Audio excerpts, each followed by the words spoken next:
খুটৰ বিপৰীতে এক যাত্ৰা ক্ৰিষ্টিয়ানো ৰনাল্ডো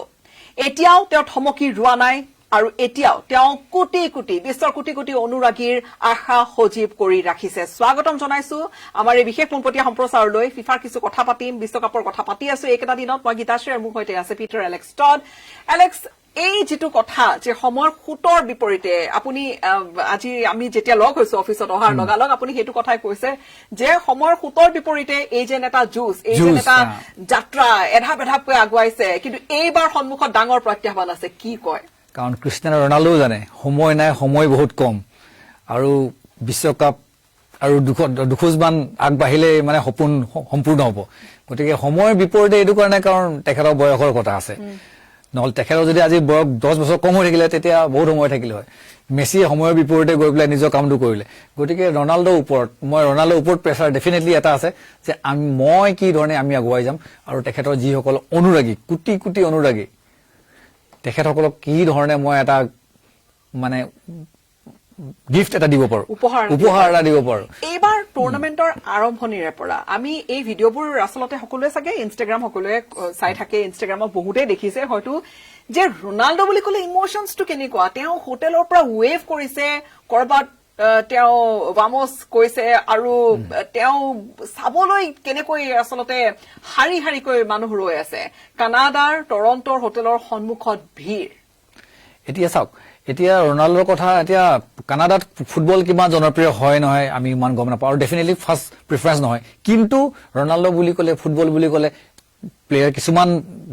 প্লেয়াৰ বিশেষকৈ চিনি পায় তেনেকে ধৰি লওক ৰনাল্ডো মেসি আৰু তেনেকে ৰনাল্ডোক ধৰি লওক নেখেলা মানুহ এজনেও গম পায় যে এই ৰনাল্ডো নামৰ কোনোবা এজন আছে চেহেৰা চিনি নাপাব পাৰে কিন্তু নামটো শুনিছে যেতিয়া সন্মুখত পাইছে কোন হয় কি হয় দেখা পোৱা নাই দেখা পাব লাগে বা ৱৰ্ল্ড কাপৰ সময় এপাক দেখা পোৱা যায় নেকি গতিকে হাজাৰ হাজাৰ দৰ্শক বা মানুহ যিসকল তেখেতক ভাল পায় আৰু বিভিন্ন দেশ যিবোৰে ৱৰ্ল্ড কাপত নাই কিন্তু ৰনাল্ডোৰ নামটো শুনিছে কাৰণ 20 বছৰ এটা যাত্ৰা ধেমালি কথা নহয় গতিকে দুখৰ ঘৰ বা 200 কেপছৰ সেই আসলতে মাৰ্কটো চোৱাও সংখ্যা কম তেনেকুৱা প্লেয়াৰৰ কিন্তু এতিয়া আমি কথা পাতিবলৈ বিচাৰিছো যে বহুতে কৈছে যে বয়স হৈছে আৰু সেইটো দেখা গৈছে তেওঁৰ মুভমেন্ট কম বা তেওঁ সেই হয়তো হয় তেওঁ যিটো পজিশনত তেওঁ খেলে ষ্ট্ৰাইকাৰ এজনে সেই দূৰলৈকে তেওঁ দৌৰি নাযায় কিন্তু বহুতে কৈছে যে পূৰ্বৰ ৰনাল্ডোজনে এই গোলটো কৰিয়ে দিলেহেঁতেন কিন্তু এইজনে কৰিব পৰা নাই বা তেওঁৰ টিমমেটে তেওঁ কিমান বনাই দিছে মেছিৰ কথা সদায় কম্পেৰিজনটো এটা হয় মেছিক বনাই দিছে মেছিয়ে নিজে প্লে কৰিছে কিন্তু ৰনাল্ডো সেইটো কৰিব পৰা নাই কিন্তু তথাপিও 41 বছৰ বয়সতো তেওঁ আদৰ্শ কিন্তু কিমান কঠিন হৈছে ডেফিনেটলি কঠিন আৰু ৰনাল্ডোৰ কাৰণে এইটো কাৰণে প্ৰত্যাহ্বান কাৰণ ৰনাল্ডো নিজকে ফিট ৰখাৰ এটা বহুত প্ৰয়াস কৰে আপুনি যাব বায়োলজিক্যাল বয়স কিমান যদি মানে সাইন্টিস্টে কৈছে যে তেখেতৰ বায়োলজিক্যাল বয়স 28 মানে 41 বছৰ কিন্তু তেখেতৰ বডি বা তেখেতৰ মেইনটেনেন্স গোটেই হাৰৰ বায়োলজিক্যাল সিস্টেমটোত তেখেতৰ বয়স মানে 28 বছৰীয়া এটা যুৱ আছে আপুনি গোটেই কেইখন খেল চাইছে এই প্ৰথম মেচখনৰ পৰা আপোনাৰ লাগিছে নে যে কৰবাত ৰনাল্ডোই হয়তো কৰবাত অকনমান স্লো ডাউন হৈছে আৰু কৰিব পাৰিলেহেঁতেন আৰু অকনমান থাকিলে পাৰিলে হয় তেখেতে যিখিনি পাৰে সেইখিনি যুঁজ দিছে কিন্তু বহুত সময় দেখা গৈছে যে কিছুমান হেড মিছ হৈছে প্ৰথম খেলখনত দেখিছে মানে বল আহিছে ভৰিত কিন্তু মিছ কৰিছে দুই তিনিটা মিছ কৰিছে যোনটো মিছ হ'ব নালাগিছিলে আৰু তেখেতৰ যেতিয়া প্ৰাইম টাইমত আছিলে তেখেতে ডেফিনেটলি মিছ নকৰিলে হয় আৰু এই কেইটামান বস্তু দেখা গৈছে য'ত মানে যিসকল ক্ৰিটিক্স তেখেতসকলে কৈছে যে মানে খুব হাৰ্শ ক্ৰিটিচিজম থাকিব ন প্লেয়াৰ এজন যিমান চেলিব্ৰিটি হয় ক্ৰিটিচিজম সিমানে হ'ব আৰু সেইটো হ'ব এইটো নেচাৰেল কথা এতিয়া মই যিকেইখন খেল চালো বা যি ধৰণে ৰনাল্ডোক চাই আহিছো আজি অত বছৰ বা এই মেচ কেইখনত চালো কৰবাত যেন তালমেল এটাৰ অভাৱ হৈছে যিয়ে ৰনাল্ডো কেন্দ্ৰিক গোটেই কথা বতৰাখিনি হৈ পৰিছে ৰনাল্ডো কেন্দ্ৰিক আটাইতকৈ বয়সত স্ক'ৰ কৰা নকআউট ষ্টেজত প্লেয়াৰ গৰাকীও গোটেই কথাখিনি ৰনাল্ডো কেন্দ্ৰিক হৈ পৰিলেও কিন্তু সামগ্ৰিকৰূপে পৰ্তুগালৰ কৰবাত তালমেলৰ কৰবাত এটা কিবা এটা মিলি অহা নাই বহুতেই সেইধৰণে সেইটো কাৰণ খেলখন দেখা গৈছে প্লেয়াৰবোৰৰ মেণ্টেলিটি বৰ এটা ফিক্স হোৱা নাই বা তাল মিলটোৰ অসুবিধা হৈছে কিন্তু এটা কথা ক'ব লাগিব যোৱাকালি যোনটো অফছাইড হৈ গ'ল বাৰু গ'লটো যোনটো পাছ কৰিছিলে এটা টাচত বলটো ৰখাইছে আৰু এটা টাচত গ'ল দিছে মানে সেইটো আপোনাক প্ৰাইম ৰনাল্ডো যেন লাগিলে সেইটো দেখিলে নালাগে কিন্তু সেইটো মানে ইমান ধুনীয়া হৈছে এইটো ক'ব নোৱাৰে যে মানে আমি যে এই ৰনাল্ডোকে যে আমি ইমান সমালোচনা কৰি আছো পাৰফেক্ট ওৱান টাচ লৈছে আৰু গ'ল কৰিছে কিন্তু দুৰ্ভাগ্যক্ৰমে এইটো এটা অফসাইড হলগে হয় হেতু অফসাইড হৈছিলে আৰু হেতু কিন্তু ক্ৰোয়েছিয়াৰ মেচখন যিমানেই উত্তেজনাপূৰ্ণ আছিল ক্ৰোয়েছিয়াৰ কথাখিনি আমি পাতিছিলো আৰু পাছতে এইখিনি কথা কৈছো আজি খেলত যোনে জয় হয় এজন এখোজ আগবাই যাব আৰু এজন তাতেই থমকি ৰৈ যাব এই যেটো ঘড়ী সেই ঘড়ীটো তাতে কৰবাত স্তব্ধ হৈ পৰিব আৰু হেতু হল ক্ৰোয়েছিয়াৰ আনগৰাকী লেজেণ্ড লুকা মড্ৰিচ আমি কবই লাগিব টিমটো হাৰিব পাৰে কিন্তু লুকা মড্ৰিচক তেখেতৰ যিখিনি মানে অৱদান তেখেতে যিসকলক মানে যি প্লেয়াৰখিনিক বা যি উঠি নৱপ্ৰজন্মক যি উৎসাহিত কৰিছে মানে এইটো থাকি যাব এতিয়াও 40 বছৰ বয়স লেজেণ্ড তেওঁৰ যিটো বেঞ্চমাৰ্ক সেট কৰিছে সেইটো সদায় থাকি যাব এতিয়া হৈছে ক্ৰোয়েছিয়াৰ হৈতেটো জিকিল পৰ্তুগাল বা ৰনাল্ডোৰ পৰ্তুগাল বুলি কৈছো কিন্তু ইয়াৰ পিছত স্পেইন আৰু স্পেইনৰ আপুনি সদায় কয় যে স্পেইন আৰু যদি পৰ্তুগালক তুলনা কৰা যায় তেনেহলে দুইটা দলে সমান তেওঁলোকৰ কেপাবিলিটি আছে অলপ ইফাল হ'ব পাৰে প্লেয়াৰ কিছুমান লৈ বলে ভাবে কিন্তু আপোনাৰ লাগিছে না যে ক্ৰোয়েছিয়াৰ বিৰুদ্ধে বা ডিআৰ কংগৰ বিৰুদ্ধে যেটো পৰ্তুগালে খেলিছে স্পেইন তাতকৈ কৰবাত উন্নত খেলা বুলি বহুতে কৈ আছে স্পেইনে উন্নত ডেফিনেটলি খেলিছে আৰু আমি দেখিছো আৰু স্পেইনৰ দলটো পৰ্তুগাল দলৰ এভাৰেজতকে অলপ কম বয়স 2 বছৰ মান ধৰি লওক কিন্তু কথাটো হল গোটেই প্লেয়াৰখিনি যদি প্ৰফাইল চাই আপুনি এনেকুৱা নালাগিব যে মানে পৰ্তুগাল বৰ পিছপৰি আছে এনেকুৱা কোনো নহয় এতিয়া মানে আমি এতিয়া জানো যে বাৰ্চেলোনা টপ টিম আৰু বাৰ্চেলোনা আৰু 7-8জন প্লেয়াৰ এতিয়া টিমত আছে এডভান্টেজটো এইটো যে অধিকাংশ এটা ক্লাবত খেলে আৰু গতিকে সিহঁতৰ তালবিটো সদায় থাকিব তো সেইটো সদায় ভয়ৰ কথা যে এটা ক্লাবৰ 7-8জন প্লেয়াৰ থাকিব সিহঁতে যদি একেলগে বেছি ডিফাৰ নকৰিব তেতিয়া সিহঁতৰ তেখেতে গোটেইটো বস্তুটো বুজি পাব কিন্তু ইয়াত চাওক 5-6টা ক্লাবৰ এতিয়া PSG আছে ৰনাল্ডো নিজে আল নাছৰত খেলে প্লাস ইফালে ধৰি লওক ম্যান সিটি ম্যান ইউনাইটেড এজন দুজনকে আছে বস্তুটো হল মিলি অহা নাই বা মিলাব বিচাৰিছে নাই সেইবোৰ আমি গম নাপাওঁ এতিয়া কালিৰ মেচত আপুনি আগতেও কৈছে যে কালিৰ মেচত যি ধৰণে তেওঁলোকৰ কোচ মাৰ্টিনেজে ৰনাল্ডোক 80 মিনিটত বহুৱালে তেওঁ কিন্তু বহিব বিচৰা নাছিলে বডি লেংগুৱেজটো বৰ ভাল লগা নাছিলে ওলাই আহিছে যদিও বা হাত মিলাইছে সকলোৰে হৈতে কিন্তু কৰবাত আৰু থাকিবলৈ বিচাৰিছিলে সেই সময়ৰ বিপৰীতে সেইটো জুজ তেওঁ দেখুৱাই দিছে যে মই খেলিম I am there and I am very much there তেওঁ পোষ্ট কৰিছে যে মেক আছ ফিল এট হোম এই ধৰণৰ পোষ্ট কৰিছে কিন্তু মাৰ্টিনেজে এইটো বুজালে নেকি যে সময় আহিলে মই বহাবও পাৰিম বা সেইটো তেখেতক বহুত সমালোচনা কৰিছে যে ৰনাল্ডোক নহয় মানে ৰনাল্ডোক এই তেখেতে কিয় খেলুৱাব নোৱাৰে কাৰণ ৰনাল্ডো এজন ইমান ডাঙৰ ফিগাৰ মানে এজন চেম্পিয়ন প্লাছ এজন ধৰি লওক most popular figure তো সেইজনক কেনেকে বহাব বেঞ্চ কৰিব তো এইটো বৰ সমস্যা যোৱাবাৰ ওয়াৰ্ল্ড কাপত দেখিছে বহাই বলে কি অৱস্থা কোচৰ চাকৰি যাব লগা হ'ল এতিয়া বহুতে কৈছে যে ৰনাল্ডো থকাতেন সাগে কিবা এটা হলে হয় কাৰণ তেখেতক পিছৰ হাফত মানে হেৰি মৰক্কো এগেইনষ্টত নমাইছে তেতিয়ালে বহুত দেৰি হৈ গ'ল কিন্তু হেতু এটা সাগে মাৰাত্মক ভুল হ'ল ৰনাল্ডো স্পেইনৰ এগেইনষ্টত কি লাগে আপোনাৰ আৰম্ভণিৰ পৰা খেলাব নে পিছৰ হাফত নমাব মোৰ লাগে যে আৰম্ভণিৰ পৰা খেলাব না মই ভাবিছো আৰম্ভণিৰ পৰা ডেফিনেটলি খেলাব কাৰণ প্ৰথম আৰম্ভণিটো এবাৰ বেয়া কৰা নাই ধুনীয়া ভালে হৈছে আৰু সতীৰ্থবোৰক পাছো কৰিছে ক্ৰছ কৰিছে পাছ কৰিছে কিন্তু কৰবাত কিবা এটা অমিল হৈছে কিন্তু কথাটো হ'ল তেখেতৰ কনফিডেন্স লেভেলটো মই কৈছো যোনটো পেনাল্টি লৈছে 90 ডিগ্ৰী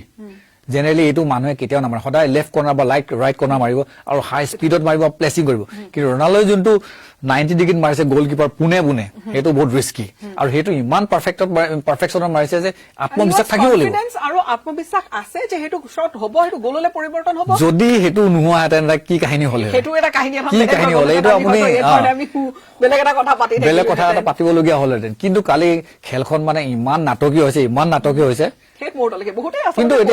এতিয়া কিবা হৈ গ'ল ক্ৰোয়েছিয়া ডিপ্ৰাইভ হ'ল এই ধৰণৰ কথা বতৰাও কৈছে কিন্তু ভাৰ আজিকালি ভাৰ চাই বোলে ভাৰ চোৱাৰ পিছত আপুনি কমপ্লেইন দিব নোৱাৰে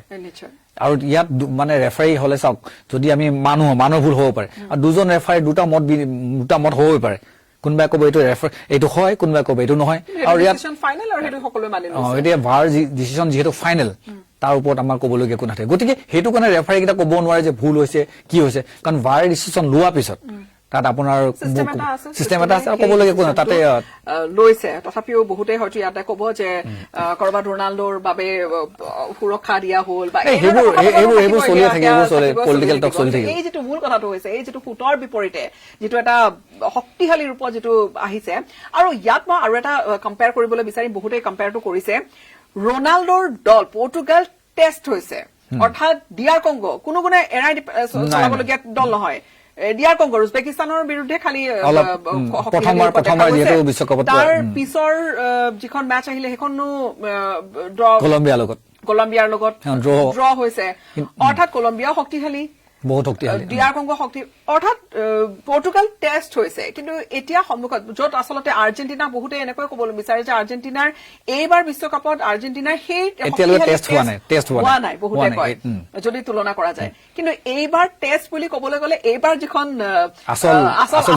স্পেইন ভাৰ্চেছ পৰ্তুগালৰ খেলখনটো আপোনাৰ নেশ্যন লীগৰ এতিয়া যোৱা দুটা এনকাউণ্টাৰ চাওক এতিয়া নেশ্যনছ লীগত স্পেইনক পৰ্তুগালে হৰুৱাইছে আৰু তাত ড্ৰ কৰিছে ৰনাল্ডোৱে তাৰপিছত এক্সট্ৰা টাইমলৈ গৈছে পেনাল্টি হৈছে সেইটো তাৰপিছত এতিয়া সেই খেলটো মই কথাটো কৈছো এই ডেফিনেটলি ৰনাল্ডোৱে গম পাব যে আমি এইখন খেলিছো আৰু স্পেইনক আমি হৰুৱাইছো আৰু দ্বিতীয়বাৰৰ কাৰণে আমি নেশ্যনছ লীগটো আমি জিকিছো তাৰপিছত 2018 চাওক য'ত ৰনাল্ডোৱে পেনাল্টি কৰি পেলাই স্পেইনক 3-3 ড্ৰ কৰিছিলে মত আছে লাষ্ট পেনাল্টিটো খুব চলি আছে এতিয়াও চলি মানে চাব পাৰে সেই কথাটো কৈছো যে স্পেইনৰ এগেইনষ্টত তেতিয়া চাগে ৰনাল্ডোৰ ৰূপটো অলপ বেলেগ হ'ব যেন লাগে কাৰণ চাওক স্পেইনে জানো এৰি দিব এতিয়া ইহঁতৰ এটা কি মেণ্টেলিটি মই এটা কথাটো কৈছো প্ৰথম কথা স্পেইনৰ গোটেই বাৰ্চেলোনা টীম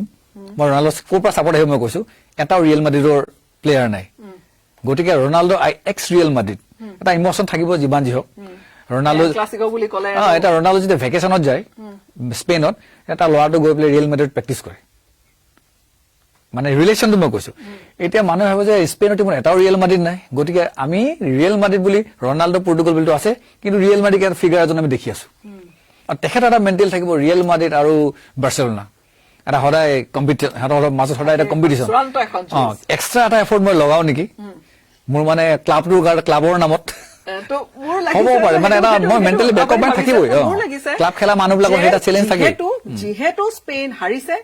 আৰু অন্তিম পৰ্যায়ত গৈ হাৰিছে পৰ্তুগালৰ বিপক্ষে তেনেহলে পৰ্তুগালে এইবাৰ সেই কনফিডেন্সটো থাকিব কিন্তু স্পেইন যিহেতু বৰ্তমান কোৱা হৈছে যে এই যিটো অত্যন্ত খুব দুৰ্দান্ত টীম বৰ্তমানৰ যিটো স্পেইনৰ টীম আৰু কালিৰ খেলখনত দেখুৱাইছে যদি পাছবোৰ চাই যদি তেওঁলোকৰ কেনেকৈ শ্বট লৈছে বা কেনেকৈ তেওঁলোকে খেলি আছে নিজৰ মাজত বলটো ৰাখিছে সেই গোটেইখিনি চালে অৰ্থাৎ সুযোগ দিবলৈ নিবিচাৰে আৰু কোনোবাই যদি তেওঁলোকৰ বিৰুদ্ধে গ'ল দিছেও সেইটো এটা কিবা এটা চান্স এটা হৈ গ'ল আৰু তাৰপিছত গ'লটো স্ক'ৰ কৰিছে মুঠৰ পৰা অত্যন্ত কঠিন তেনেহলে এইবাৰ কিন্তু কঠিন হ'ব যেন লাগিছে আৰু স্পেইন আৰু পৰ্তুগালৰ মাজত যিমানখন খেল হৈছে মানে ইয়াত মেজৰিটি স্পেইনে জিকিছে গতিকে সেইটো এটা আমি কাগজ কলম উলিয়াই যদি চাই তো সেই ড্ৰবেক এটা আছে মানে 10খন যদি খেলিছে 7খন স্পেইনে জিকিছে তো গতিকে স্পেইন ডেফিনেটলি আগৰ পৰাই ষ্ট্ৰং আৰু এতিয়া ধৰি লওক ৰনাল্ডো অহাৰ পিছৰ পৰাও ধৰি লওক দুই এটা চেঞ্জ হৈছে গতিকে সেই এটাও মানে মেণ্টেলি এটা থাকিব যে নাই আমি অলপ দুৰ্বল বা সেইটো টিমত থাকিব আমি অলপ শক্তিশালী আমি আগতেও জিকিছো কিন্তু এই লেটেষ্ট যোনটো নেশ্যনছ লীগৰ কথাটো কৈছো মই সেইটোৰ পৰা এটা অনুপ্ৰেৰণা ল'ব পাৰিব কাৰণ দেখিব যে ৰনাল্ডো সেইখিনি কিন্তু মানে চবেই কৈছে ৰনাল্ডো ভাৰ্চেছ ইএমএল আমি চাব লাগিব নেশ্যনছ লীগত 2-3-4 বাৰ হৈছে মানে ৰনাল্ডো ইএমএলৰ পৰা বলটো কাঢ়ি লৈ গৈছে আৰু ইএমএলৰ বল লওঁতে কেতিয়াও ভাবা নাই যে পিছফালৰ ৰনাল্ডো আহিছে মোৰ পৰা বলটো কাঢ়ি লৈ যাব এনেকুৱা দুটামান ঘটনা হৈছে বয়সৰ ডিফাৰেঞ্চ আৰু ৰনাল্ডো জেনেৰেলি ডিফেণ্ডিং ইমান নকৰে কিন্তু সেই খেলখনত ফাইনেলত ৰনাল্ডো মানে ইয়ামালৰ পৰা বল 2-3 বাৰ কাঢ়িছে আনএক্সপেক্টেড ইয়ামাল ভাবা যে কোনোবা আহি ৰনাল্ডো আহি মোৰ পৰা বল কাঢ়িব বুলি সেইটো এইবাৰ চাবলৈ গ'লে অৰ্থাৎ ইয়ামাল বুলি ক'লে বা নিকো উইলিয়ামছৰ আঘাতপ্ৰাপ্ত বা ৱাৰজাবালকক বা এই ধৰণে স্পেইনৰ অত্যন্ত ঘাতক টীম এটা মোৰ লাগে যে তেওঁলোকে সৰ্বশক্তি প্ৰয়োগ কৰিবই লাগিব প্ৰি কোৱাৰ্টাৰ ফাইনেলৰ কথা প্ৰি কোৱাৰ্টাৰত তেওঁলোকে মুখামুখি হ'ব আৰু কোনো গুণে ফাইনেল এখনতকৈ কম নহয় ডেফিনেটলি কম নহয় আৰু কৈছো আকৌ চাওক সময়ৰ ফুটৰ বিপৰীতে ৰনাল্ডোই যুঁজিব লাগিব আৰু 3 কাপ সময় কিন্তু উকলি গৈছে কিন্তু সেই সময়টো কেনেকে ধৰি ৰাখিব সেইটো টিমটোৱে চিন্তা কৰিব লাগিব ৰনাল্ডো নিজে চিন্তা কৰিব লাগিব কোচে চিন্তা কৰিব লাগিব মেনেজমেণ্টে চাব লাগিব এই সময়টো আমি কেনেকে ধৰি ৰাখিম কাৰণ এই যে সময় যদি ওলাই যায় আৰু ৰনাল্ডো দুবাৰ ঘূৰি নাহে আৰু যিকোনো মুহূৰ্তত বহুতে কৈছে যে যিকোনো মুহূৰ্তত এটা ইমোচনেল মোমেন্ট আহি যাব পাৰে যিকোনো মুহূৰ্ত অন্তিম মুহূৰ্তখন বা অন্তিম মেচখনো হৈ যাব পাৰে এনেকুৱা হ'ব পাৰে ৰনাল্ডো যোৱাৰ পিছত যদি ওলাই যায় মইতো ছাপোৰ্ট কৰি আছো ৰনাল্ডোক, কাৰণ লাষ্ট টাইম কিবা এটা হ'ব লাগে ভাল, চ' ভাল খেলে, যোনে ভাল খেলে আমি ওলাই যাব, সেইটো আমি ছাপোৰ্ট কৰিব লাগিব। কিন্তু ৰনাল্ডো যোৱাৰ লগে লগে বহুত ৰনাল্ডো চাগে যিবোৰ ফেন আছে ৰেখেছে চাগে হয়তো ৱৰ্ল্ড কাপ সিমান মনোযোগে নাচাব, আঘাত থাকিব আৰু চাগে ৱৰ্ল্ড কাপ নাচাব কিছুমানে।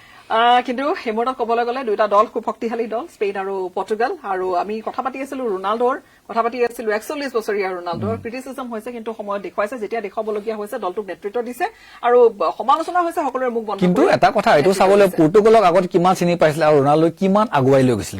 ৰনাল্ডোৰ পিছত আকাশ পাতাল এটা পাৰ্থক্য আছে। আমি কেইজনমান পৰ্তুগালৰ আমি ভালে প্লেয়াৰ কেইজনমানক আৰু ভালে, কিন্তু আমি তেতিয়া ধৰি লওক আমি ইয়াৰ কথা লুইচ ফিগো এটা চেম্প আছিলে, কিন্তু সেইখিনি যিমানখিনি হ'ব লাগিছিল নহ'ল। কিন্তু ৰনাল্ডোৰ পিছৰ সময়ছোৱা ধৰি লওক চেম্পিয়ন, ইউৰো চেম্পিয়ন, আকৌ তাৰপিছত ধৰি লওক আপোনাৰ নেশ্যনছ লীগ, তো তেনেকুৱা ট্ৰফিবোৰ অলপ গোট খাইছে। গতিকে সেইটো ৰনাল্ডোৰ সময়ত হৈছে আৰু সেইখিনি ক্ৰেডিট ৰনাল্ডোৰ। আৰু তেওঁ এটা জেনেৰেশ্যন এটা নেতৃত্ব নেতৃত্ব দিছে আৰু আহিবলগীয়া জেনেৰেশ্যন খিনিও ইয়াত যদি পৰৱৰ্তী মেটছখন থমকি ৰক নলক বা আগুৱাই যাওক, কিন্তু এটা কথা নিশ্চিত যে এই ৱৰ্ল্ড কাপৰ পিছত তেওঁ 41 বছৰত খেলি তেওঁ পৰৱৰ্তী উঠি অহা ফুটবলৰ সকলকো তেওঁ কিন্তু অনুপ্ৰেৰণা দি যাব যে এই ধৰণে খেলি ৰনাল্ডো হম। যি নহওক আমি বিদায় ল'ম। আৰু এই যিটো সময়ৰ সোঁতৰ বিপৰীতে যাত্ৰা এতিয়া লক্ষণীয় হ'ব যে আগন্তুক প্ৰি কোৱাৰ্টাৰত স্পেইন ভাৰ্চেছ পৰ্তুগালৰ মেটছখনত কি ধৰণে পৰ্তুগালে খেলে। কিন্তু এই মেটছখন অত্যন্ত গুৰুত্বপূৰ্ণ ক্ৰিষ্টিয়ানো ৰনাল্ডো CR7ৰ বাবে। বিদায় লৈছো, নমস্কাৰ।